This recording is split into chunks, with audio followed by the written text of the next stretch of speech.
Hi guys, it's Amy with No Scraps Left Behind, and I am going to show you how to thread this Japanese machine. This one is called a Dressmaker.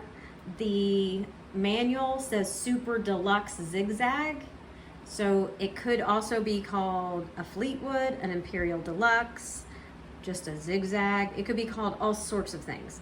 The Japanese machines, a lot of them were made the same and then they put a different name on them. So what you're gonna do if you're looking for instructions, you just wanna match up the knobs to the machine you have in the thread guide. So this one, the pattern selector, then this is an A and a B. So on A, you can sew this side of patterns. On B, you use this to choose these patterns, the zigzag width, and then the stitch length. The other thing about these machines, which most Japanese machines are like this, is you have a motor block. So the machine, when you buy it, it usually has two plugs coming out from the machine. One is for the light, one is for the motor. And then this will either be in the case or maybe on the side of a table if it came in a table. If you go to plug your machine into the outlet and it starts taking off immediately without touching the pedal, that's probably because you got these switched. So if that happens, just look and switch them. Usually they're labeled, but as you can see, that label's pretty old, so the labels fall off. All right, so we're gonna start with up here with the thread. Here's our thread, and this is the very first thread guide right here. This one is. This is for the bobbin winder, so we're looking for this little guy back here. We're gonna go from the back to the front and just slide it through. Then we're going to this thread guide right here.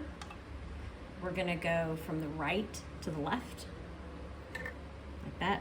Then we're headed down, and we're headed towards the tension discs. So to do the tension discs correctly, we need to make sure that this presser foot right here is up. Because when it's up, that opens the tension discs, and then we can get the thread where we need it to go.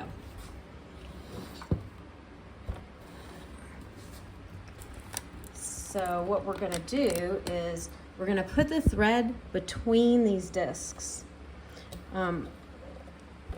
This machine has a place for two different spools. So it has two places you could slide this thread through. Either one will do as long as it's between the discs. You don't want it behind the discs, in front of the discs, you want it between them. So I'm just gonna slide it right between there. And then I'm gonna bring it down and back up around. And then I'm gonna bring it around this spring. So we're pulling it back up. And when I pull it up, I'm making sure it's still there because sometimes it has a tendency to go behind it. We don't want that. Then I'm gonna pull it all the way around and I'm gonna grab this spring right here, like that. Now, while I'm down here, I'm gonna go back underneath this and then head up. So that is what we're looking to do right there.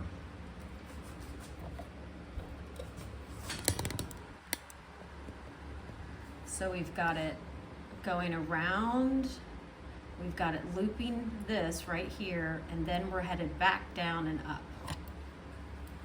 At this point, we're going to hit this thread guide up here. We're gonna go from right to left, like that. Then we're gonna head back down. We're going to get this guide here, like that. And then there's one right here, right like that. And then we'll thread the needle front to back with the flat part in the back and the groove facing you. Okay, this one has a tendency to jump. So I'm gonna pull it out a little bit like that. And then I'm gonna put my presser foot down because that'll close the discs and it will stay just where it needs to be. Because some of these machines, especially right here, the thread has a tendency to loosen and get behind the tension discs and not stay between the tension discs. So keep an eye on that. Okay, the bobbin really quick. This takes a class 15 bobbin, which is standard size.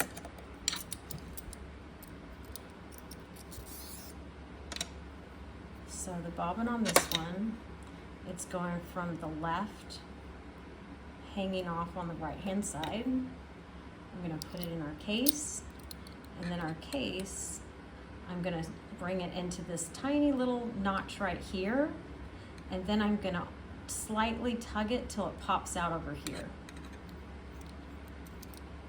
So there's a little notch right there, and then I'm just gonna hold it gently and pull it around until it comes out right there. And then that is how it should be. This lever here, if you gently hold it open and hold it like this, then your bobbin won't fall out when you're trying to put it in there. And then this little finger sticking up, there's a place inside here that it fits perfectly, and that's what we wanna try for. We wanna try to get in there just right. So I don't know if there's a way to show this to you, but I'm just gonna slide it in real quick, and then I'm going to, with my thumb, wiggle it to make sure the finger gets right where it's supposed to be. Then I can let go, and I know it's where it should be. And then the best way to start off sewing is to pull your bobbin thread up through the machine. We do that by gently holding the top thread, and then with the hand wheel, make one loop, and then gently tug on your thread, and it should bring your bobbin thread up. And then you know that it's where everything needs to be, right there. And then we'll lift this, and we'll put both of these, tuck them behind like that, and then you should be ready to sew. So this is a Japanese Super Deluxe Zig Zag. It says model 5510. So if you have a Japanese with that model, that badge on it, then these instructions may work. And the place that you find these badges on these machines are right here. It says model 5501. And that's it. Thanks.